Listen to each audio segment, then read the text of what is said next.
Very good master stroke. Punjab में चल रही है, छत्तीसगढ़ में थोड़ी उथल पुथल है पर सब कुछ चंगा है, राजस्थान में थोड़ी उथल पुथल है पर सब कुछ चंगा है, पंजाब में बहुत उथल पुथल है पर सब कुछ चंगा है, और कांग्रेस भी हैप्पी है, दुनिया भी हैप्पी है, कपिल सिब्बल भी हैप्पी हैं। लेकिन संजीव श्रीवास्तव जी, मुझे ये बता दीजिए कि ये जो कपिल सिब्बल जी कह रहे थे कि हम G23 हैं लेकिन जी हुजूर 23 नहीं है, तो ये डेमोक्रेसी का आपको संदेश देता है? क्योंकि वो कह रहे हैं कि यहाँ से तो हमसे तो जी हजूरी एक्सपेक्ट की जा रही है, हम जी हजूर नहीं करते।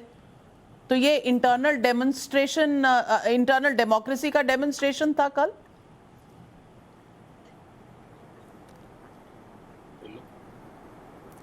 देखिए, कांग्रेस पार्टी के अंदर हालत बहुत चिंताजनक बनी हुई है। हाई कमान का जो इकबाल है वो लगातार गिर रहा है, और कांग्रेस के अंदर क्योंकि एक कमज़ोर नेतृत्व है। कमज़ोर नेतृत्व सिर्फ इसलिए नहीं है कि नेतृत्व कमज़ोर है, परिस्थितियां ऐसी हैं कि कांग्रेस मजबूत स्थिति में नहीं है। आज वो सरकार में नहीं है, उसके सांसद कम है, उसकी केंद्र में सरकार नहीं है, नहीं तो यही अमरिंदर सिंह जी कहीं के राज्यपाल बन के बैठे चुपचाप आराम से बैठे होते, कोई उनको ह्यूमिलिएशन नहीं लगता, कोई एम्बेसडर बन के बाहर जा चुका होता।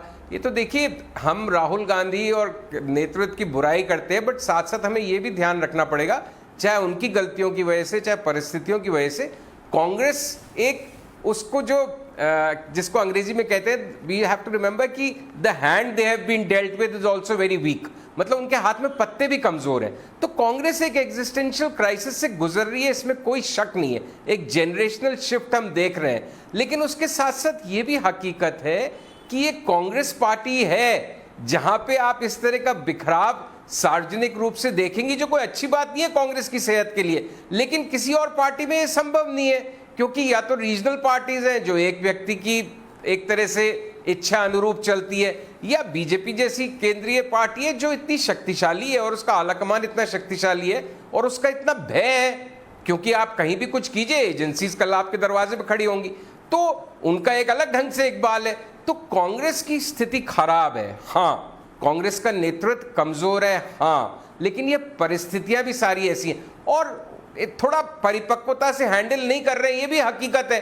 ये राहुल गांधी और प्रियंका गांधी, ये कोई भी सब जानते हैं कि जिस मैच्योरिटी से उन्होंने बहुत भारी मिसजज किया। नवजोत सिंह सिद्धू जैसे एक बेचारे कैप्टन साहब कहते ही रहे कि बहुत अनस्टेबल अनप्रिडिक्टेबल आदमी है, लेकिन हम बार बार उस पर भरोसा कर रहे हैं और वो बार बार ये जता रहा है कि वो कितना अस्थिर स्वभाव का व्यक्ति है। बट दूसरी बात भी सुनिए, कैप्टन साहब को अगर उन्होंने इतना कुछ कांग्रेस के लिए किया है, तो कांग्रेस ने भी उन्हें 2 बार चीफ मिनिस्टर बनाया है, इतना मान सम्मान दिया है। उन्होंने पिछले चुनाव के वक्त कहा था ये मेरा अंतिम चुनाव है, अरे भी चुनाव से 6 महीने पहले हट गए, तो इतना क्या मैं अलग पार्टी बनाऊंगा, कांग्रेस में नहीं रहूंगा, बीजेपी से मिल रहा हूं, उससे मिल रहा हूं, उसके घर जा रहा हूं, इतनी छटपटाहट क्यों है भाई 80 साल की उम्र में? आप भी देखिए, ये बीजेपी में होते तो हिम्मत पड़ती, मार्गदर्शक मंडल में 5 साल पहले ही पहुंच चुके होते। तो ये सब चीजें माहौल और परिस्थितियों का परिवेश निर्धारित करता है। नहीं, मैं आपकी बात भी मेरे समझ में आ रही है, इतनी देर से सुन ही रहा हूं।